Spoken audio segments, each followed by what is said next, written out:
दिन में थी, उनकी ड्यूटी तो दिन में थी, पर वो रात को भी बुलाती थी उनको। ऐसा क्यों?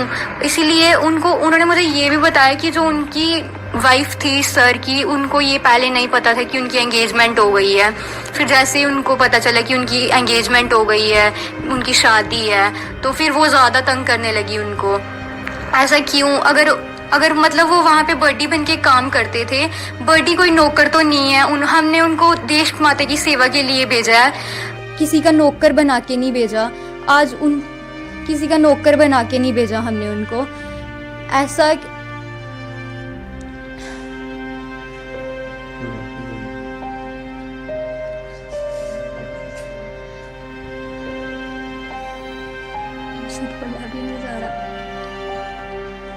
उनको ये चाहती हूँ, उनकी लास्ट डिमांड ये थी कि मुझे इंसाफ मिले। मरने से पहले ही वो खुद बोल के गए थे कि मुझे इंसाफ चाहिए, और उनको इंसाफ मिलना चाहिए। सीबीआई इंक्वायरी हो या जो मर्जी हो, पर उनको इंसाफ मिलना चाहिए। अंग्रेज सैन्य अधिकारियों की सबसे गलत नीति थी कि वो भारतीय सेना के जवानों को नौकर बना के रखते थे, उनको अपने घर में नौकर के जैसे उपयोग में लेते थे।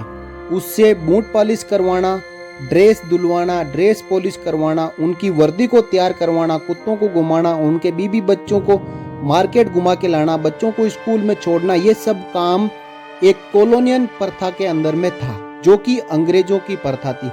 अंग्रेज हमारे देश को छोड़ के चले गए, लेकिन इस प्रथा को साथ में लेकर नहीं गए। इस प्रथा को वो हैंडिंग टेकिंग में हमारे देश के सैन्य अफसरों को देके चले गए, और वही प्रथा आज भी भारतीय सेना में चल रही है। एयरफोर्स और नेवी में यह प्रथा खत्म हो चुकी है, क्योंकि वहां पे जवान पढ़े लिखे जाने लग गए, और उन्होंने इस बात से मना करना शुरू कर दिया कि हम ये काम नहीं करेंगे। लेकिन भारतीय सेना में यह प्रथा कब खत्म होगी? जिस कुप्रथा का शिकार राइफलमैन अमित सिंह हुआ है, उसके परिवार वाले लगातार सीबीआई जांच की मांग कर रहे हैं। क्या हमारे देश में कोई ऐसा प्रकरण हो जाता है जिसके बाद न्याय पाने के लिए सीबीआई जांच की मांग की जाती है, तो हमारे देश में न्याय मिलना इतना मुश्किल है कि एक सीबीआई जांच की जो मांग उसका परिवार कर रहा है, सीबीआई जांच का आदेश नहीं दिया जा सकता। दिया जा सकता है, लेकिन यहाँ पे मामला कुछ उल्टा ही है। सरकार सेना के ऊपर और सेना के अधिकारियों के ऊपर इस सेवा प्रथा पर जांच बिठाने के लिए डर रही है कि यदि हमने सीबीआई को जांच का आदेश दे दिया और एक बार भारतीय सेना की किसी यूनिट में और किसी अधिकारी के गिरेबां में सीबीआई के अधिकारियों का हाथ पड़ गया, तो एक लंबी चेन खुल जाएगी।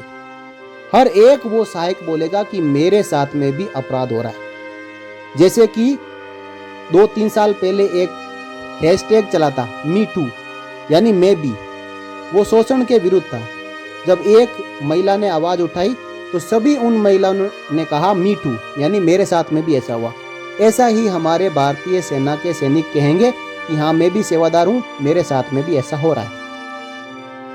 यहाँ पे राइफलमैन अमित सिंह की होने वाली मंगेतर, जिनके साथ में अमित सिंह की शादी होने वाली थी, उन्होंने खुलकर कहा कि दिन में तो काम सभी करवाते हैं, लेकिन रात में अमित सिंह को कर्नल की मैडम क्यों बुलाती थी? यही सबसे बड़ा क्वेश्चन मार्क है। और फिर कहा, जैसे ही कर्नल की मैडम को यह पता चल गया कि राइफलमैन अमित सिंह की मगनी हो चुकी है, एंगेजमेंट हो चुकी है, उसके बाद तो अमित सिंह को और ज्यादा परेशान करना शुरू कर दिया। क्या कारण है इसके पीछे? इन्हीं कारणों को खोजने के लिए सीबीआई जांच जरूरी है। और यदि आप भी चाहते हैं कि सीबीआई जांच हो, तो इस वीडियो को शेयर कर दें, हर ग्रुप में शेयर कर दें, ताकि राइफलमैन अमित सिंह की आत्मा को शांति मिल सके कि आपने उसके समर्थन में अपनी शक्ति दिखाई है और सीबीआई जांच की मांग की है। मांग तभी होगी जब कलेक्टिवली आवाज जाएगी, सरकार तक पहुंचेगी, और उसके बाद सरकार को इसके ऊपर वो डिसीजन लेना ही पड़ेगा कि हाँ, अब सीबीआई जांच की जरूरत है, क्योंकि पूरा देश उलट चुका है।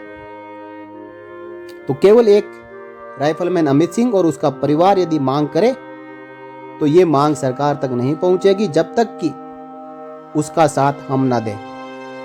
तो ये आवाज बुलंद करो और सीबीआई जांच की मांग करो। एक कमेंट राइफलमैन अमित सिंह के नाम इस वीडियो के कमेंट बॉक्स में जरूर करें। जय हिंद।